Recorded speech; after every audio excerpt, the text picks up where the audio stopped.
So hello po sa inyong lahat dyan mga kababayan, no? So siyempre dahil sa malapit na po ang pasukan, so andito tayo sa paaralan ng Malambuon. So dahil po ay mayroon tayong estudyante, kaya dapat lang na tayo ay sasali sa paglinis dito sa paaralan. O tingnan mo, dami namin, ang saya namin dito mga kababayan, kasi po lahat ng mga magulang ay nagkakaisa sa paglinis sa paaralan ng Sitio Malambuon. So tingnan nyo mga kababayan. Tingnan nyo ang isa dyan mga kababayan. Walang iba akong maisip. Sinusuot niya pati yung mga dahon ng saging, at kinukuha niya ang mga basura na kanyang makikita sa kanyang pinaglilinisan. Kanyang kagaling sila, di boy mga kababayan, di ba? Action pa siya dyan, para bang isang manager. O tingnan nyo mga kababayan, hindi lang yan mga kababayan. O tingnan nyo yung mga basura niya na dalang-dala niya, kasi nakikita niya dyan sa paligid. So, tingnan nyo, kahit yung mga babae mga kababayan ay tumutulong sa paglilinis, hindi lang yung mga lalaki, sumali din yung mga babae. O, dito kami ngayon sa isang grupo na naman mga kababayan, kasama namin sa purok namin. Tingnan nyo ang pagkakaisa, pagtutulungan upang mapalinis yung area na na-assign sa aming purok. O, diba? So, ayun, may nakita tayong alaga nila di boy. So, iwan muna natin yan, at dito na naman tayo sa kabila. Ayan. Diba? So, makikita natin yung kapaligiran ng paaralan. Walang pagduduha-duha. Linis talaga, linis ng linis para matapos.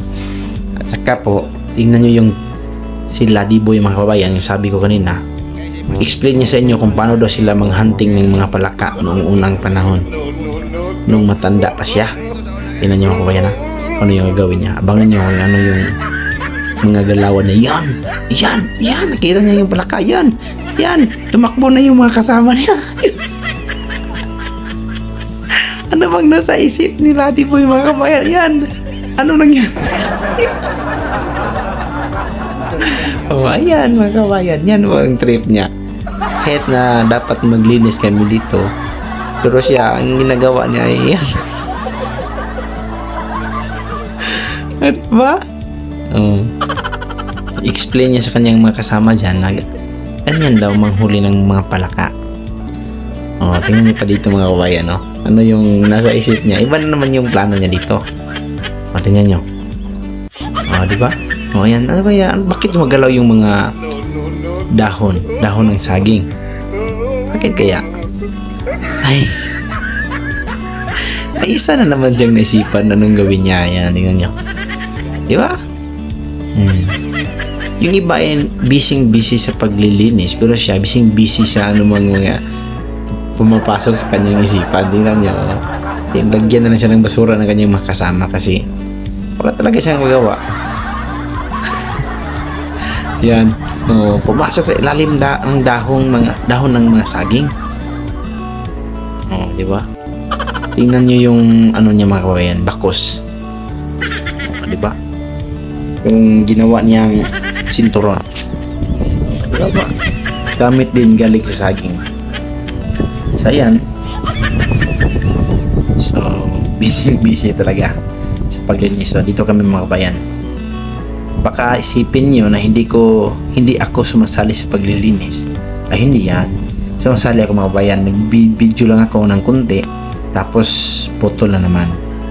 So dahil sa pagod tayo, tingnan nyo ang lakas natin kumain dyan.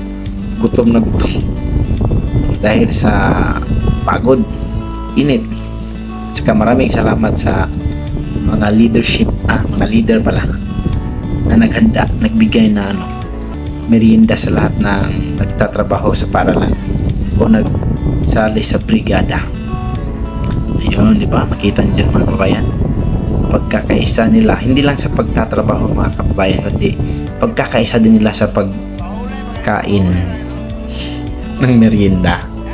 Sarap ng merienda dyan mga kababayan, kasi ang daming mga saging, niluto nila saging, tapos kahit na tanghali ay nagkakape. Di ba? Kahit nainitan na, nagkakape pa. Ganyan kami dito sa bukid. Di ba? Yun, ang daming mga kasama natin. Pamangkin yan ni Boss Speaking Bombay, mga kababayan. Yan. Yan, pamangkin. So, yan yung mga kababayan. So, medyo tahimik na ang galaw ng mga tao, mga kababayan, kasi po, tapos na silang kumakain.